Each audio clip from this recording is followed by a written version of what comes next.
Sahyadri bulletin media partner Nagar Sahyadri associated by Sahyadri publication.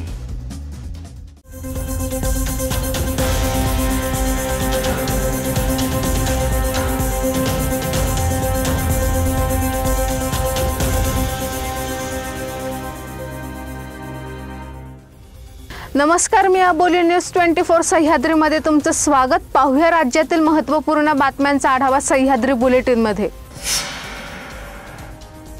Bharat आणि पाकिस्तान यांच्यात युद्ध झाले तर सर्वाधिक नुकसान हे साहजिकच नियंत्रण रेषेला लागून असलेल्या परिसरात होईल। त्यामुळे भारत पाक सीमेरेषेपासून जवळ असलेल्या राज्यांमध्ये मॉक ड्रिल सुरू झाली आहे। या राज्यांमधील लोकांना हवाई हल्ल्यापासून वाचवण्यासाठी प्रशिक्षण दिले जात आहे। भारतात सीमेरेषेपासून जवळ असलेल्या राज्यांचा विचार करायला झाल्यास त्यामध्ये पंजाब, जम्मू काश्मीर, गुजरात आणि राजस्थान यांचा समावेश आहे। पाकिस्तानकडून हवाई हल्ला झाल्यास या राज्यांना सर्वाधिक धोका असू शकतो। यापूर्वी झालेल्या भारत-पाकिस्तान युद्धात या राज्यांना सर्वाधिक धोका असल्याचे दिसून आले होते।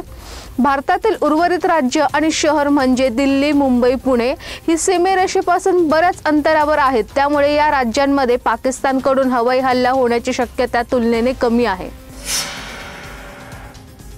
हवामान विभागाच्या अंदाजानुसार सध्या चक्राकार वाऱ्यांची स्थिती ईशान्य अरबी समुद्रात कायम असून मध्य प्रदेशापासून दक्षिण कोकणापर्यंत कमी दाबाचा टप्पा सक्रिय आहे। त्यामुळे महाराष्ट्रात सगळीकडे पावसाचा अलर्ट देण्यात आलाय। आज कोकण पट्ट्यासह मध्य महाराष्ट्र, मराठवाडा, विदर्भात बहुतांश ठिकाणी पावसाचा येलो अलर्ट आहे। उद्यापासून पावसाचा जोर मध्य महाराष्ट्र, कोकणातून काहीसा कमी होणार असून विदर्भात पुढील 3 दिवस पुन्हा पावसाचे वातावरण राहणार आहे। मध्य महाराष्ट्रात काही जिल्ह्यांमध्ये हलक्या ते मध्यम पावसाची शक्यता वर्तवण्यात आली आहे। महाराष्ट्र नवनिर्माण सेनेचे अध्यक्ष राज ठाकरे हे फक्त राजकारणी म्हणूनच नव्हे तर एक चित्रकार म्हणूनही प्रसिद्ध आहेत। वेळोवेळी ते त्यांची कला दाखवत असतात। आपल्या वडिलांच्या पावलावर पाऊल टाकत त्यांचा मुलगा अमित ठाकरे यांनीही राजकारणात पाऊल टाकलं।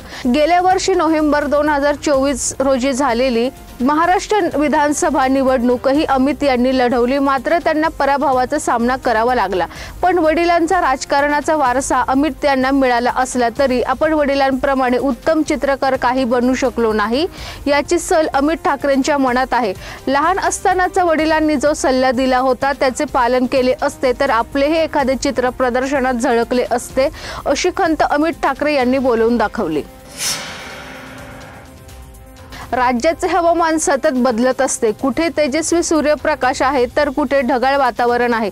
दरम्यान हवामान खात्याने पुढील 4 ते 5 दिवसांसाठी हवामान अंदाज जारी केलाय। पुढील काही दिवस राज्यात तीव्र हवामानाचा इशारा देण्यात आलाय। राज्याच्या काही भागात मेघगर्जनेसह पाऊस आणि गारपीट होण्याची शक्यता आहे। मध्य महाराष्ट्र व मराठवाड्यातील काही भागात मेघगर्जनेसह पावसाचा इशारा देण्यात आलाय। तसेच काही ठिकाणी गारपीट देखील होऊ शकते। भारतीय लष्कराने केलेल्या कामाचं कौतुक शब्दात सांगता येणार नाही, इतके सुंदर काम लष्कराने केले। भारत स्वतःहून कोणाची छेड काढणार नाही, मात्र दुसऱ्याने छेड काढली तर सोडायचं नाही। त्यामुळे ऑपरेशन सिंदूरची ही कारवाई योग्यच आहे। काही कारण नसताना आपले 26 लोक मारले गेलेत, त्याचाच सूड भारताने घेतलाय। त्यामुळे कोणी काही बोलू शकत नाही। अशा प्रकारचे कारवाई केल्याने आता कोणाची हिंमत होणार नाही, अशी प्रतिक्रिया अण्णा हजारे यांनी दिली आहे। सह्याद्री बुलेटिन मध्ये घेऊ एक छोटीशी विश्रांती। रोखोक पत्रकारिता, निर्भीड बाणा आणि कणखर भूमिका, महाराष्ट्राचा सखा, सत्याचा पाठीराखा, शब्दांचं सामर्थ्य, विश्वसनीयतेची उंची, न्यूज 24 सह्याद्री। विश्रांतीनंतर तुमचं पुन्हा एकदा स्वागत। पाहूया पुढील बातम्या। पंढरपुरातून एक धक्कादायक प्रकार समोर आलाय। पंढरपूर शहरातील न्यायालय परिसरात 2 अल्पवयीन मुलं, 2 पिस्तूल आणि एक जिवंत काडतुसासह पोलिसांना सापडल्याने शहरात एकच खळबळ उडाली आहे। एका इसमाचा खून करण्याच्या उद्देशाने आलेल्या चौघांमधील हे दोघं आरोपी असल्याचं पोलिसांच्या लक्षात आल्यानंतर पोलिसांनी 4 जणांवर गुन्हा दाखल केलाय। यातील 2 आरोपी पोलिसांच्या हातावर तुरी देऊन पसार झाल्याने पोलिसांनी त्यांचा शोध सुरू केला। मात्र त्यात 2 अल्पवयीन मुले गावठी पिस्तुलासह आढळल्याने शहरात परिसरातील कायदा व सुव्यवस्थेवर प्रश्न निर्माण झाला आहे। भारताने ऑपरेशन सिंदूर अंतर्गत पाकिस्तान आणि POK मध्ये दहशतवादी तळांना लक्ष्य करत आतंकवाद्याचा बालेकिल्ला उद्ध्वस्त केलाय। भारताने केलेल्या हवाई हल्ल्यात ही दहशतवादी प्रशिक्षण आणि भरती केंद्रे बेचिराख झाली। यामध्ये मसूद अजहरच्या जैश-ए-मोहम्मदची टेरर फॅक्टरी उद्ध्वस्त केली। उपग्रह प्रतिमांमधून पाकिस्तानमध्ये झालेला विध्वंस स्पष्टपणे दिसून येतोय। अतिरेक्यांनी पहलगाममध्ये हल्ला केल्यानंतर भारताने ऑपरेशन सिंदूर राबवलं। या ऑपरेशनद्वारे भारताने अतिरेक्यांची तळ उद्ध्वस्त केली। पाकिस्तानमध्ये शिरकाव न करता आंतरराष्ट्रीय सीमा न ओलांडता अचूक नेम साधत भारताने अतिरेक्यांचा अड्ड्यावर निशाणा साधला। विशेष म्हणजे भारताने या फक्त अतिरेक्यांच्या अड्ड्यांना टार्गेट केलंय।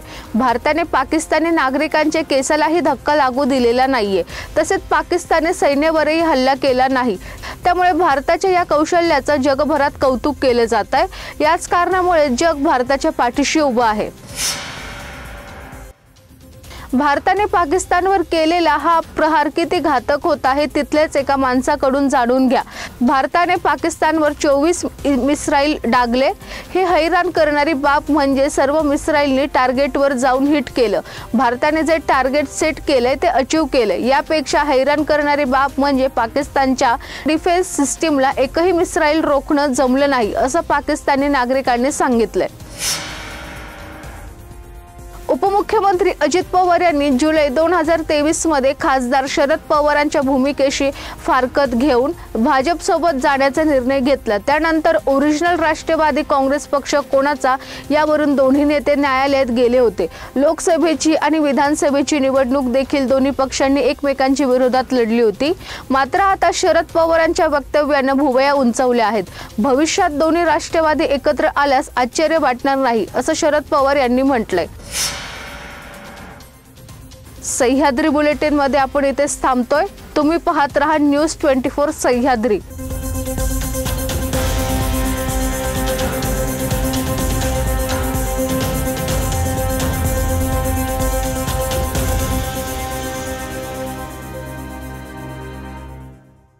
शब्दांचं सामर्थ्य, विश्वसनीयतेची उंची, न्यूज 24 सह्याद्री।